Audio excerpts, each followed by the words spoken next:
va souvent faire des courses de bateaux dans les centres-villes et il est évident que les municipalités maintenant deviennent de plus en plus écologiques à juste titre. Et l'évolution de la compétition qui fait que nous-mêmes devons aussi faire des efforts de façon à faire perdurer notre sport mécanique et notamment nos bateaux. Et ce n'est pas pour faire plaisir, ça devient, il faut que tout le monde se sente concerné pour faire quelque chose de plus propre. Alors, nous n'avons pas inventé le système, mais nous l'avons mis en application dans le monde du bateau, chose qui, aujourd'hui, on est encore les seuls. Et évidemment, à chaque fois qu'on se déplace dans des villes comme aujourd'hui à Chalon-sur-Saône, et on fait plaisir à l'organisation et aux municipalités et on fait voir à tout sport motorisé qu'on peut y aller et faire du développement. C'est un apport d'hydrogène. On fabrique l'hydrogène et on ne le stocke pas dans le bateau. C'est-à-dire qu'aussitôt qu'on le fabrique, il est réinjecté à un moteur traditionnel en fait. C'est la même chose que de tous les moteurs en fait. Voilà. On a en fait une électrolyse, des ions positifs et des ions négatifs. On va casser une molécule, en fait, l'oxygène et l'hydrogène, et on va en récupérer en fait un mélange gazeux.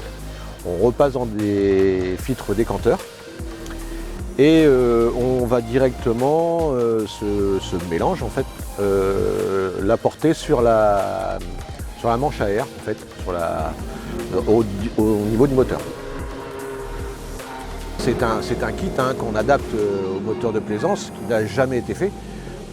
Ça a été monté sur les véhicules terrestres, mais jamais en nautique. Donc voilà, on est un petit peu les précurseurs. Mais la société Ecolion, avec qui nous fournit les kits, en fait, bien sûr, il y a un marché important là-dessus.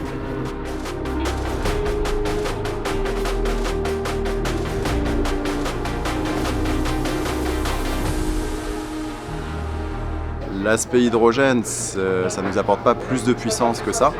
Par contre, c'est dans l'air du temps. Aujourd'hui, on est dans la partie écologique.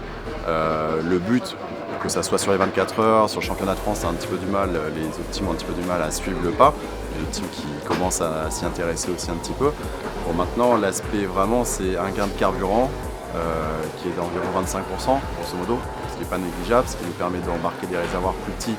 Alors sur le championnat de France, c'est pas là où on va le ressentir le plus, mais encore une fois, c'est pour les 24 heures de Rouen.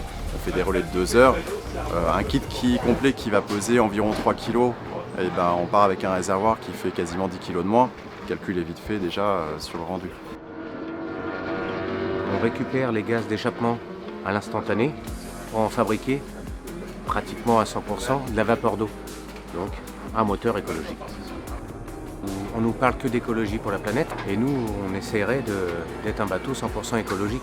On l'est pratiquement, mais pourquoi pas mettre ça dans toutes les catégories et dans beaucoup d'autres disciplines pour que ça aille mieux pour l'écologie. Il faut d'une que les teams se intéressent, les gens viennent nous voir, ils se renseignent de plus en plus.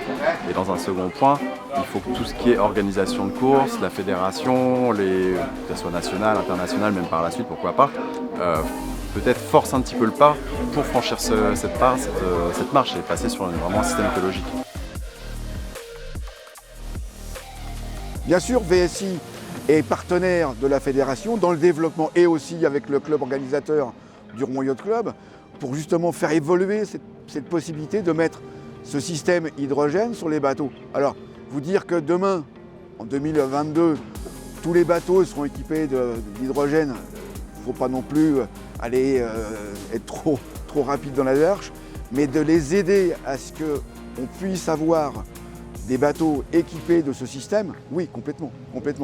La fédération est dans l'obligation d'aller vers l'écologie, les moteurs propres, c'est automatique et obligatoire. Si on veut vivre, c'est obligatoire.